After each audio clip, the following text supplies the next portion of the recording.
स्वस्थ सिद्धांत प्रसारण में आपका स्वागत है।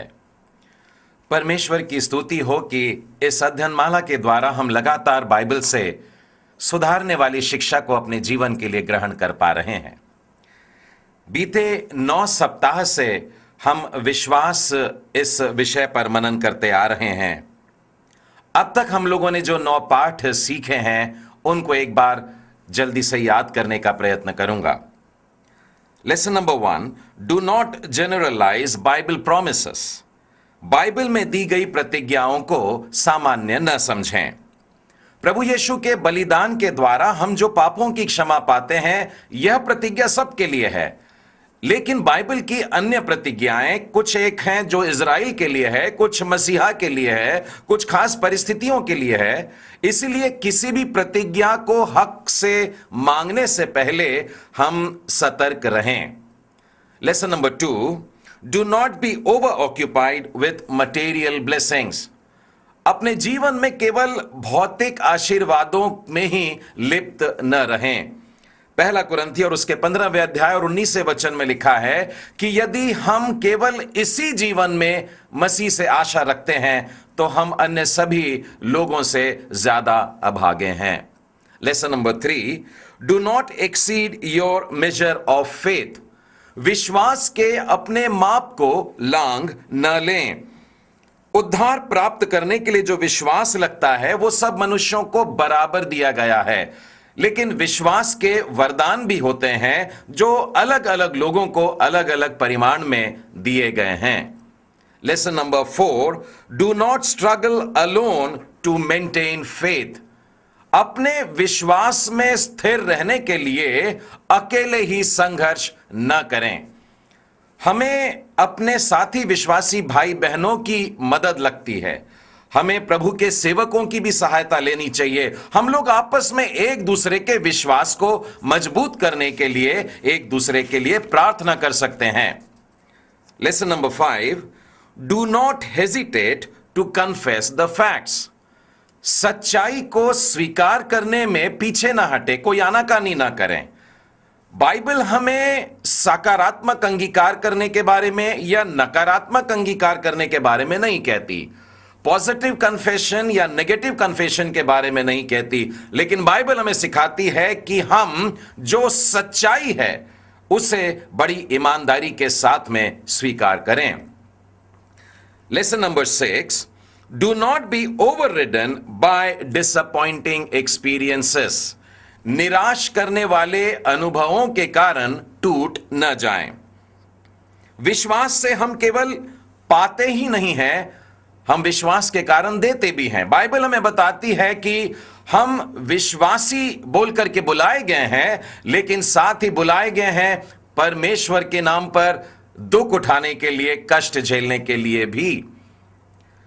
Lesson number 7, do not isolate faith from other devotional exercises. विश्वास को अन्य भक्तिपूर्ण व्यवहार से अलग न करें। हमने बाइबल के इस पाठ में देखा कि विश्वास अकेला ही स्थिर नहीं रहता, खड़ा नहीं रहता, परंतु बाइबल में हमने यह पाया है कि वो अन्य गुणों के साथ में, अन्य सद्गुणों के साथ में, अन्य फलों के साथ में दिखाई देता है। जैसे कि आशा के साथ में, प्रेम के साथ में। यह एक मानो पोटली में मिलता है, एक पैकेज में हमको यह विश्वास प्राप्त होता है। इस पाठ में हमने यह भी देखा था कि विश्वास बहुत सी बातों से, हमारे भक्तिपूर्ण व्यवहार में जो पाई जाती है उससे मजबूत होता है। जैसे कि हमारा पवित्र चाल चलन, जैसे कि हमारा प्रार्थना में जीवन, जब हम बाइबल का अध्ययन करते हैं, मनन करते हैं, इस प्रकार के सारे कार्यों के द्वारा भी हमारे विश्वास को मजबूती प्राप्त होती है। Lesson number 8, do not expect all questions to be answered. ऐसी अपेक्षा न करें कि हमें सारे प्रश्नों के उत्तर मिल जाएंगे। बाइबल हमें बताती है कि परमेश्वर के सोच विचार में और मनुष्यों के सोच विचार में जमीन और आसमान का अंतर है। उसके मार्ग अलग हैं, हमारे मार्ग अलग हैं। हमने इस भाग में यह भी देखा कि परमेश्वर जो कहता है कि मैं अंधेरे, घोर अंधेरे बादलों में निवास करता हूं, इसका क्या अर्थ है। Last week we studied the 9th lesson, पिछले सप्ताह हमने 9वां पाठ देखा, do not depend on your goodness. अपनी भलाई पर निर्भर न रहें। मनुष्य को अपने ऊपर भरोसा नहीं रखना है, उसकी उपलब्धियों पर नहीं, उसकी धार्मिकता पर नहीं, परंतु हमने इस पाठ में देखा कि मनुष्यों का भरोसा केवल और केवल परमेश्वर पर होना चाहिए। Today we are concluding this series with the 10th lesson, do not forget God's work of the past. आज हम लोग विश्वास पर की इस श्रृंखला को इस 10वें पाठ से समाप्त कर रहे हैं। हाउ नॉट टू बिलीव, विश्वास कैसे न करें। पाठ नंबर 10, परमेश्वर द्वारा किए हुए बीते समय के कार्यों को न भूलें। मैं इसे आपके लिए फिर से दोहराता हूं, परमेश्वर द्वारा बीते समय में किए हुए आश्चर्य कर्मों को भूला न बैठें।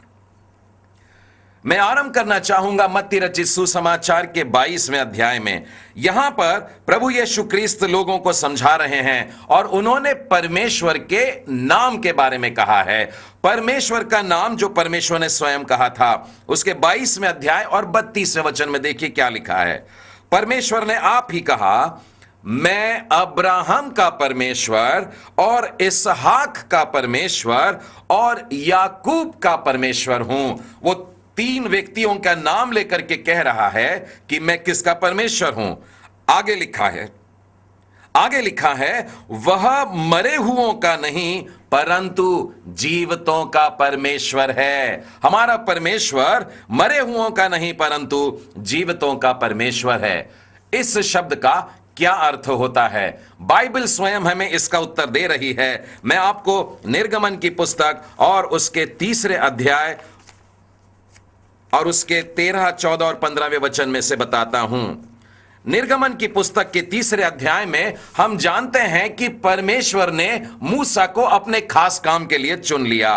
परमेश्वर ने मूसा से कहा कि तुझे मिस्र में जाना है और वहां से लोगों को छुड़ा कर लाना है।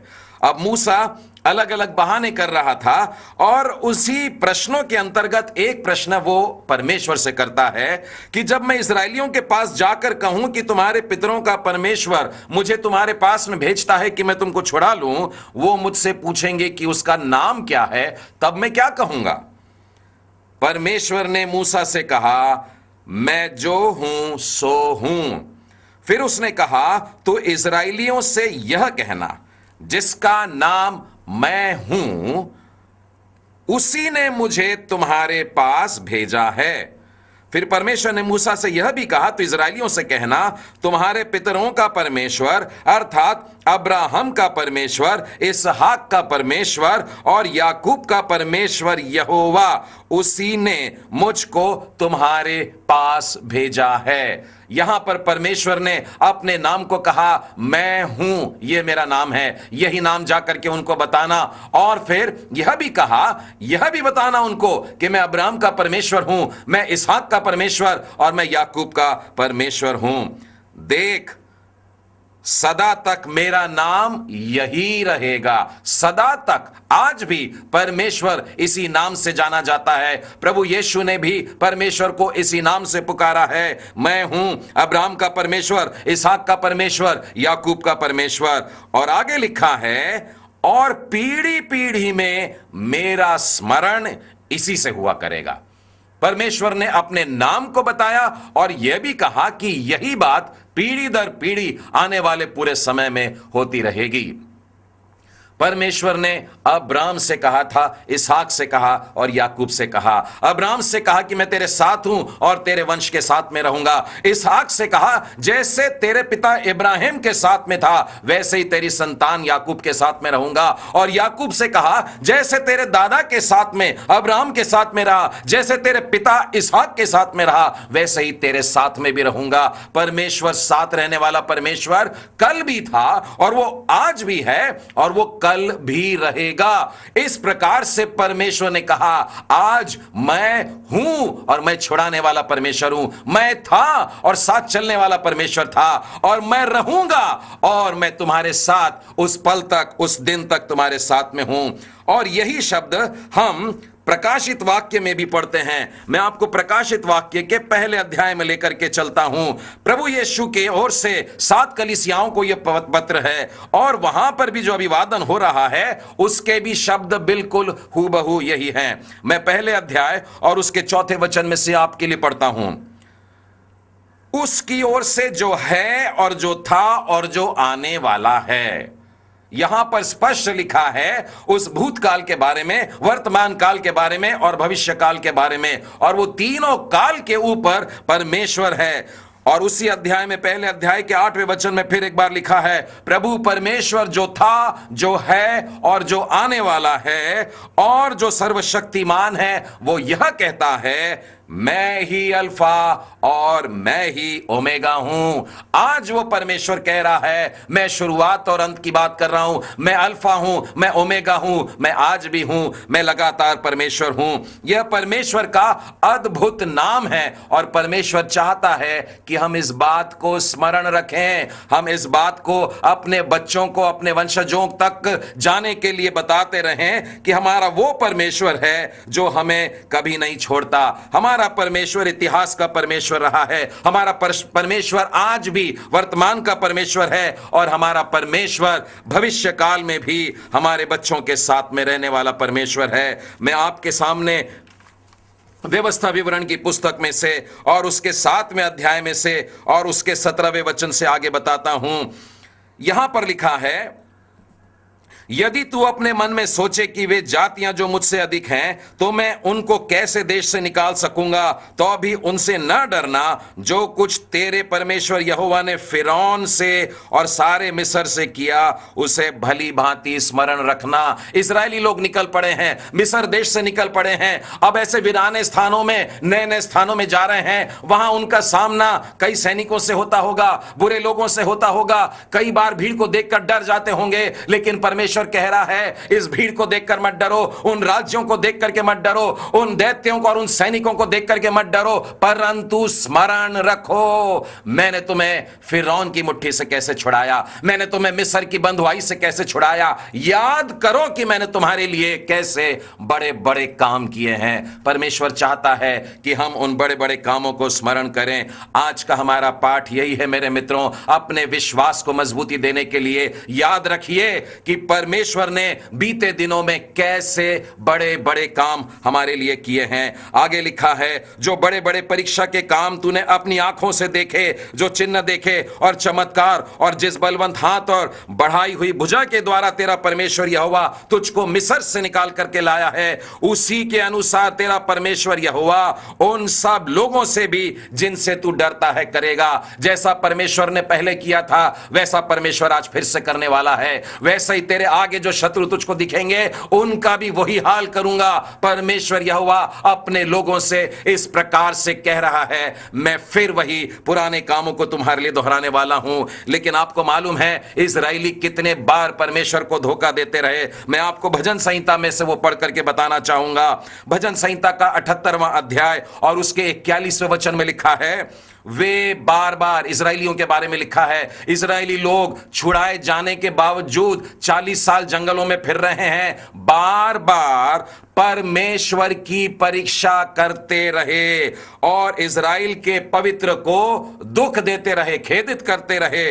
उन्होंने ना तो उसके भुजबल को स्मरण किया, ना वह दिन जब उसने उनको द्रोहियों के वश से छुड़ाया था। परमेश्वर के महान आश्चर्य कर्म याद नहीं आ रहे हैं। जिस दिन छुड़ाया गया था वो दिन भी भुला बैठे हैं। आज ये लोग परमेश्वर से प्रश्न करने लग गए हैं। 19वें वचन में लिखा है, वे परमेश्वर के विरुद्ध बोल रहे हैं, परमेश्वर के मुंह पर बोल रहे हैं और कहने लग रहे हैं, क्या परमेश्वर जंगल में हमारे लिए मेज लगा सकता है? परमेश्वर से प्रश्न कर रहे हैं। 20वें वचन में लिखा है, उसने चट्टान पर मार के जल बहा तो दिया और धाराएं उमड़ चली हैं। आंखों के सामने देख रहे हैं कि प्यास लगने पर चट्टान में से पानी निकाल के नदी बहा दिया, लोग पी लिए। लेकिन देखिए इस वाक्य के साथ में जोड़ते हैं, परंतु क्या वो हमें रोटी दे सकता है? आगे लिखा है, क्या वो अपनी प्रजा के लिए मांस भी तैयार कर सकता है? परमेश्वर से प्रश्न पूछ रहे हैं, क्या तू कर सकता है, क्या तू कर सकता है, क्या तू कर सकता है। इन इस्राएलियों को कहना था, हां परमेश्वर कर सकता है, हां परमेश्वर कर सकता है, हां परमेश्वर ने पहले भी किया था, वो आज भी कर सकता है। लेकिन उसके विपरीत ये इस्राएली परमेश्वर की चुनी हुई प्रजा उसी के विरुद्ध होकर कहती है, पूछती है कि क्या परमेश्वर कर सकता है, क्या परमेश्वर कर सकता है। मेरे मित्रों, यह अविश्वास है। जो पुरानी बातों को स्मरण नहीं रखते, जो परमेश्वर के द्वारा किए हुए बीते आश्चर्य कर्मों को स्मरण नहीं रखते, उनका विश्वास दुर्बल हो जाता है। वे इस बात को नहीं मान सकते कि क्या परमेश्वर आज करेगा। इसीलिए आज का पाठ कह रहा है मित्रों कि परमेश्वर के द्वारा किए हुए बीते दिनों के कार्यों को स्मरण रखो, ताकि आज विश्वास से कह सको, हां परमेश्वर कर सकता है, आज भी कर सकता है। बाइबल में से कुछ उदाहरण आप लोगों के सामने बताना चाहता हूं, जहां पर लोगों ने बीते दिनों की बातों को स्मरण किया।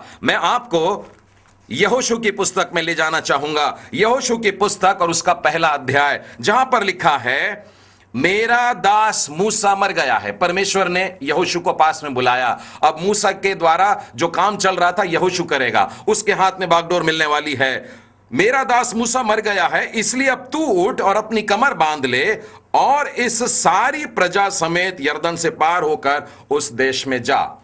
और जब उसको यह काम सौंपता है तो वो उसको एक प्रॉमिस भी दे रहा है, एक प्रतिज्ञा भी कर रहा है।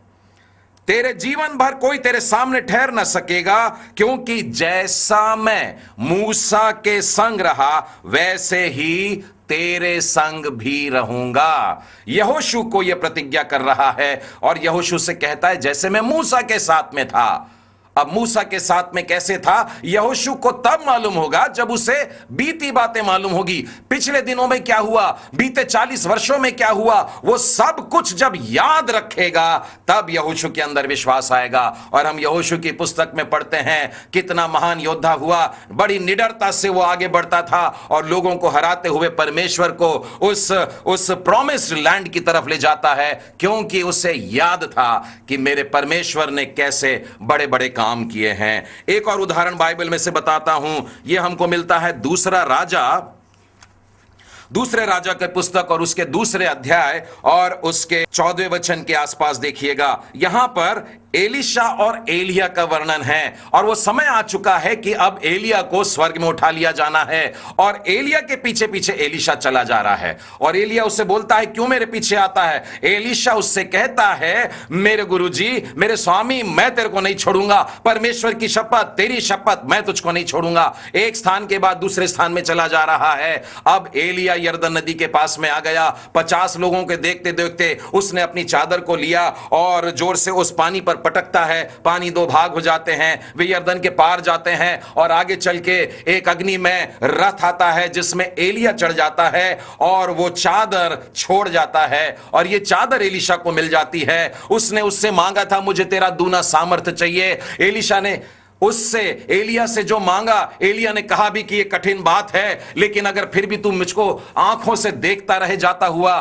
तो तुझको यह वरदान मिल सकता है। और एलिशा उसे देखता रहा, वो चादर को लेता है और वापस उसी नदी पर जाता है, वापस नदी के पार जाने वाला है। और अब उसने फिर से वो चादर को उठाया और एक वाक्य कहा उसने कि एलिया का परमेश्वर, और कह करके उसने पटक दिया। एलिया का परमेश्वर कहने का मतलब, मैंने एलिया को देखा था कि उसने परमेश्वर के नाम से यहां पटका और यह अलग हो गया। उसी परमेश्वर के महान आश्चर्य कर्म को याद करते हुए उसने यरदन नदी पे मारा और वो अलग हो जाता है। यदि हम परमेश्वर के बीते दिनों के आश्चर्य कर्मों को स्मरण रखते हैं तो हमारा विश्वास आज मजबूत होता है। हे मेरे मित्रों, एक और उदाहरण देना चाहूंगा, यह हमको दाऊद के जीवन से मिलता है। साथ में खोलिएगा पहला शमूएल और उसका 17वां अध्याय और उसके 34वें वचन से आगे। पलिश्तियों के सामने रोज आकर के एक दैत्य खड़ा हो जाता है और उनको ललकारता है, बड़े बुरे बुरे शब्दों में उनका मजाक उड़ा रहा है, परमेश्वर का मजाक उड़ा रहा है। और इजरायली लोग, यहां तक कि राजा शाऊल भी बड़े शर्म से सर झुका करके हैं। दिन बीतते हैं। एक दिन दाऊद उस स्थान में बड़े अद्भुत रीति से पहुंचता है, देखता है, चौंक जाता है कि ये आकर के परमेश्वर के लोगों को कैसे ललकारता है। उससे लड़ने के लिए तैयार हो गया। राजा शाऊल ने उसे बुलवाया और बोला, क्या तू सचमुच जाकर के उससे से लड़ सकता है। लड़का है, बच्चा है, गाल की लाली अभी गई नहीं है और इतना छोटा सा बच्चा क्या लड़ सकेगा? आपको मालूम है कि दाऊद ने शाऊल राजा से क्या कहा? 34वें वचन में लिखा है, दाऊद ने शाऊल से कहा, तेरा दास अपने पिता की भेड़ बकरियां चराता था, और जब कोई सिंह या भालू झुंड में से मेमना उठा ले जाता तो मैं उसका पीछा करके उसे मारता और मेमने को उसके मुंह से छुड़ा लेता था। मैंने साहस के काम किए हैं और यह पलिश्ती कुछ नहीं, इसको भी जाकर के मैं मारूंगा। क्या दाऊद अपनी शक्ति में जा रहा था? 37वें वचन में देखिए दाऊद क्या कहता है। दाऊद ने कहा, यहोवा जिसने मुझे सिंह से, जिसने मुझे भालू के दोनों के पंजे से बचाया है, वह मुझे उस पलिश्ती के हाथ से भी बचाएगा। दाऊद कोई घमंड में भर के नहीं बोल रहा कि मैं सिंह से लड़ सकता हूं, मैं भालू से लड़ सकता हूं, मैं गोलियात से लड़ सकता हूं। उसने कहा, मेरा परमेश्वर जिसने मुझे पहले सिंह से बचाया, जिसने मुझे पहले भालू से बचाया, वही परमेश्वर मुझे आज भी बचाएगा। वो जीवित परमेश्वर है, वो अब्राहम का परमेश्वर है, वो इसहाक का परमेश्वर है, वो याकूब का परमेश्वर है। वो परमेश्वर कल था, वो आज है और वो कल भी रहेगा। वह परमेश्वर आज मुझे इस पलिश्ती से बचाने वाला है।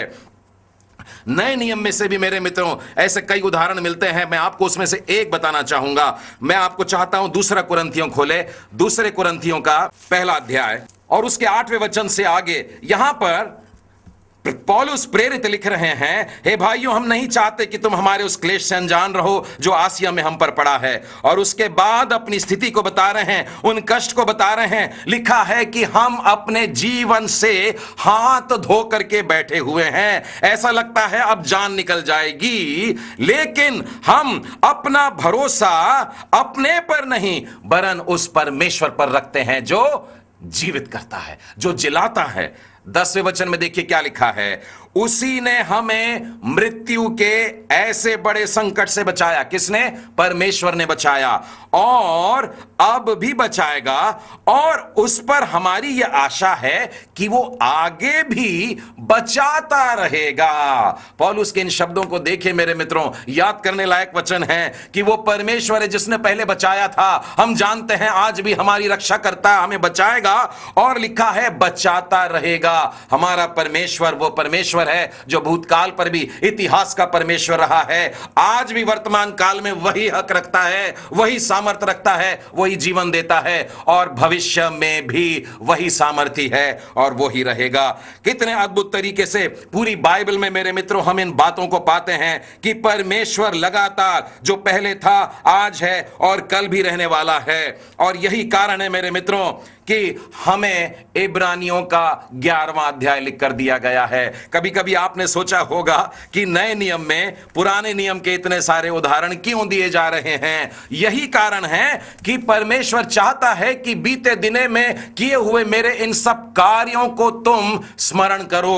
और यहां पर एक लंबी सूची दी गई है विश्वास करने वालों की, आश्चर्य कर्म करने वालों की, परमेश्वर के साथ चलने वालों की, बड़े बड़े काम करने वालों की, क्योंकि इनके जीवन के द्वारा परमेश्वर ने अद्भुत काम किए हैं। यदि हम आज इनको स्मरण करते हैं, परमेश्वर आज हमारे विश्वास को उठाता है, मजबूत करता है। आज भी वही आश्चर्य कर्म हो सकते हैं। इस विश्वास करने वालों की सूची में आपको मालूम है पहला नाम किसका है?